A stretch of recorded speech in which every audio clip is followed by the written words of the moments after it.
भी आप सब ने पढ़ा है कि इतिहास में घास के मैदानों के लिए युद्ध हुए हैं। गाय के लिए चारा कहाँ से लाओगे अगर ये चीज़ें नहीं हम बचाएंगे। ये घास ही इतनी बड़ा रिसोर्स है कि जितने और किसानों के पास में फसलें होती हैं उतने पैसों का हमारे पास घास होता है। ये पैटर्न है मल्टी लेयर का और ये इसलिए लगाया जाता है ताकि हम न्यूट्रिशन को मैनेजमेंट कर रहे हैं। ये न्यूट्रिशन का मैनेजमेंट सिस्टम है।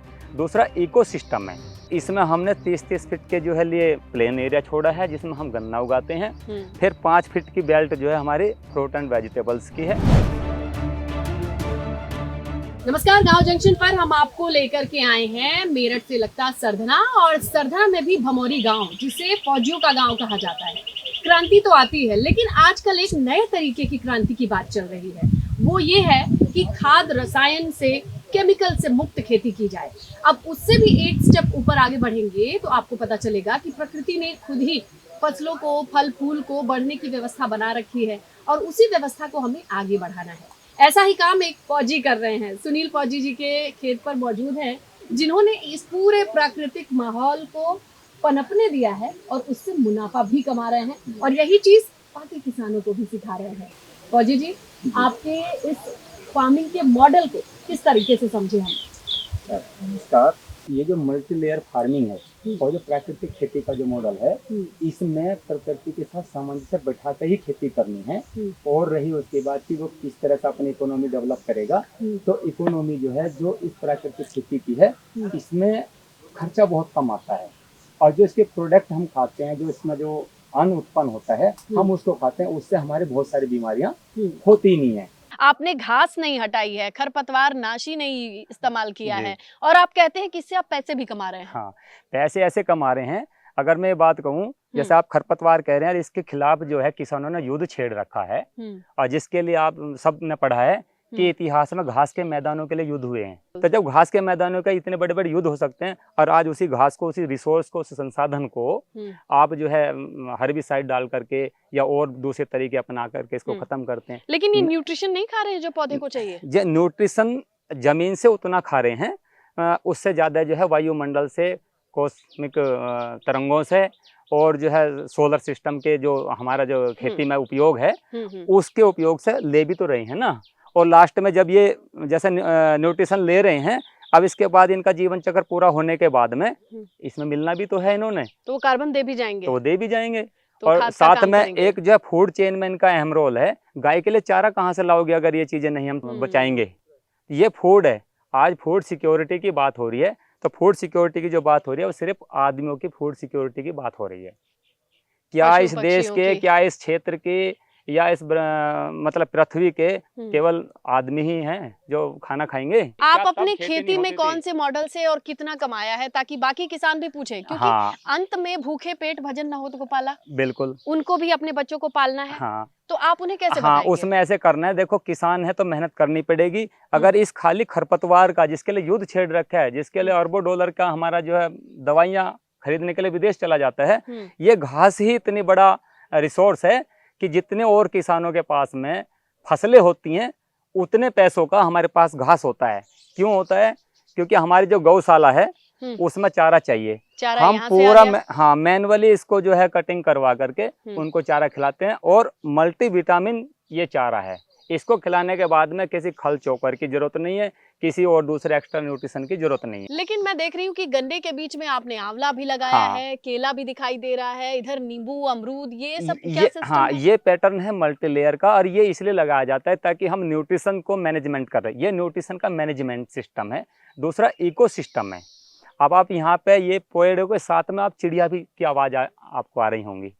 बहुत तरह की, सैकड़ों तरह की यहाँ पे चिड़ियाएं हैं। उनके लिए मैनेजमेंट में हमने पेड़ भी लगाए हुए हैं, जैसे अमरूद के हैं, सहतूत के, उनको खाने के लिए। और उनको अपनी तरफ से भी जब नहीं होता उनका फूड तो डालते भी हैं। उनके लिए घोंसले बनाए गए हैं। तो इन पेड़ों का रोल सबसे पहले तो इकोसिस्टम को बनाने के लिए है।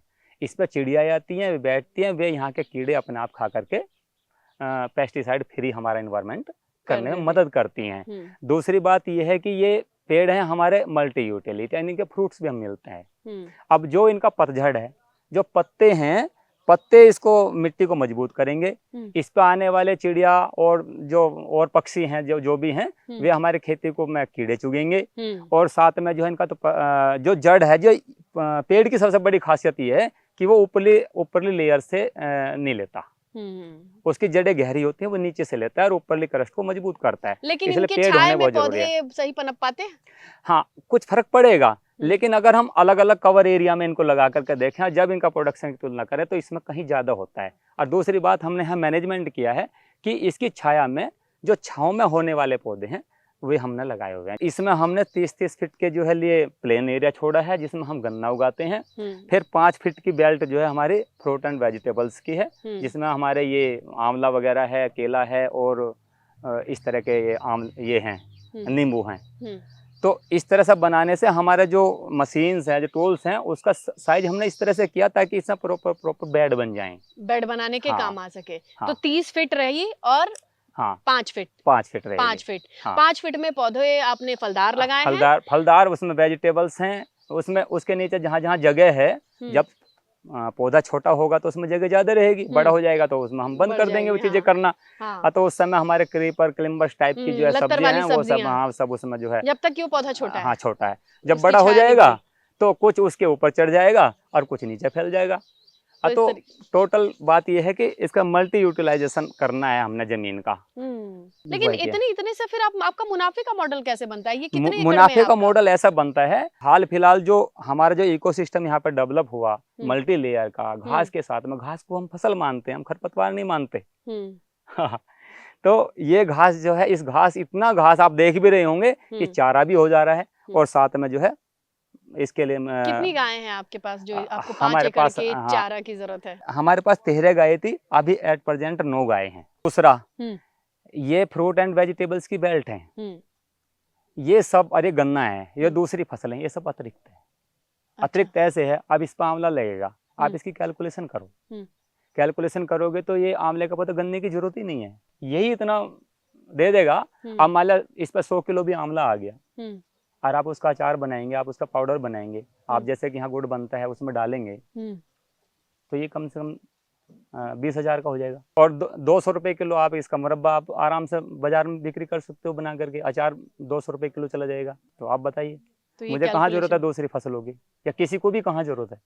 तो ये तो साल में एक बार पैसा देगा, बाकी टाइम कैसे रन करें अपनी फैमिली? हाँ, जो रन करेंगे, जो पैसा एक टाइम नहीं देता, अचार बना लिया हमने या इसका पाउडर बना लिया या मुरब्बा बना लिया, वो एक दिन में नहीं बिक्री करना है। हाँ, ये तो आपने सही कही। प्रोसेसिंग एक ऐसा खेल है जिससे सारी चीजें गेम चेंज हो जाता है। हाँ, अब जो अगर हम फ्रूट बेचेंगे फ्रेश तो हमें एक ही दिन मंडी में बेचना पड़ेगा, वहाँ 2-4 रुपए किलो ही बिकेगा, उससे कोई कुछ नहीं होने वाला। लेकिन आप प्रोसेसिंग के चैंपियन हैं, आपने चुकंदर के गुड़ बनाए हैं। हाँ। आप इवन हम गांव जंक्शन पे भी आपकी गुड़ वाली वो सारी वैरायटी देख चुके हैं। अब ये बताइए कि जब गुड़ का सीजन नहीं होता है तो फिर आपका ये पूरा सिस्टम कैसे रन करता है? कैसे काम करता रन ऐसे करता है, जो हमारे यहाँ पे जैसे हमने ये इस लैंड पैच में फ्रूट एंड वेजिटेबल्स भी हैं और आपका जो चारे का सिस्टम है, गौशाला है, तो ये सब हमारे पास एक इनकम जो है रेगुलर बनी रहती है। कि जैसे हमने गुड़ बनाया तो गुड़ भी कोई एक दिन में नहीं बिक्री हो रहा है, गुड़ भी आपका पूरे साल भर तक स्टॉक हो सकता है, क्योंकि वे चीजें आपका प्रिजर्व हो चुकी हैं। फौजी जी बहुत सारे किसानों को ट्रेन करते हैं, आपने कितने किसानों को आज तक ट्रेन किया होगा प्राकृतिक खेती के लिए? तो यहाँ पे कम से कम हजारों लाखों किसान हुए हैं और इसमें जो सरकार की तरफ से मैं ट्रेनर भी हूँ।